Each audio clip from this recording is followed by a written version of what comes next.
च्या वतीने मार्गदर्शन या ठिकाणी शिबिर व कर्तव्यदक्ष पोलीस अधीक्षक कुमार साहेब, पोलीस निरीक्षक ज्याला आपण LCB म्हणतो असे शिवाजीराव बंडेवाड साहेब संयुक्त या ठिकाणी त्यांचा सत्कार त्या ठिकाणी संपन्न झाला।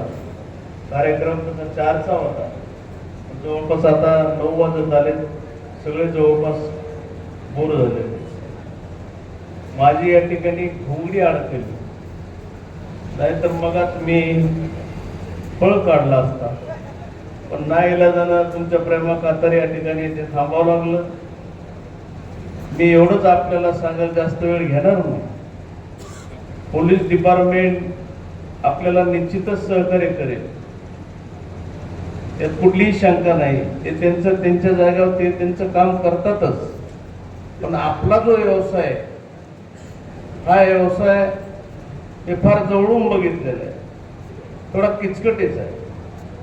त्यामुळे व्यवसाय करीत असताना सुद्धा आपण डोळ्यात तेल घालून आपण कुणाचं सोनं घ्यायला लागलो, काय घ्यायला लागलो, बाजारात सोनं विकणारा वर्ग कोणता येतो, ते सोनं पावतीचं असतं का किंवा अजून अन्य मार्गामार्फत ते आलेलं असतं का, या सगळ्या गोष्टी या ठिकाणी मला माहिती आहेत। त्यामुळे आपण आपल्या व्यवसायात डोळ्यात जर तेल घालून केला तर निश्चित मला असं वाटत नाही की कुठं तुम्हाला अडचण येईल।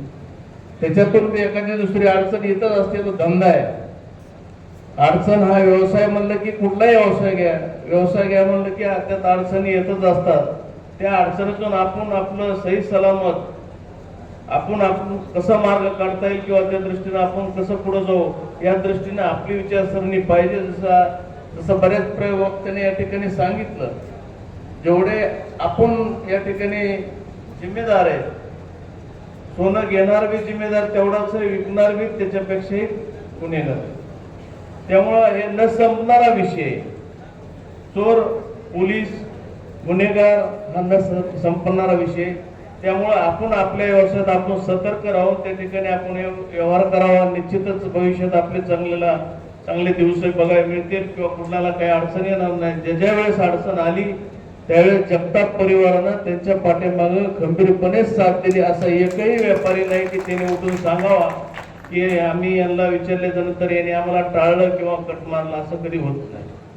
प्रामाणिकपणे आमचं आम्ही कर्तव्य करतो। प्रामाणिकपणे तुम्ही तुमच्या व्यवहाराच्या माध्यमातून व्यवहार करा, निश्चित या ठिकाणी पारदर्शकता निर्माण होईल। SP साहेबांना, त्यांच्या अगोदर बंडेवार साहेबांना तुम्हाला कायद्याच्या सगळ्या गोष्टी या ठिकाणी ओळख झाला, त्या विषयावर डबल बोलणं योग्य नाही आणि वेळेअभावी जास्त वेळ आपल्याला या ठिकाणी घेणार नाही। इथंच थांबतो। जय हिंद, जय महाराष्ट्र। धन्यवाद।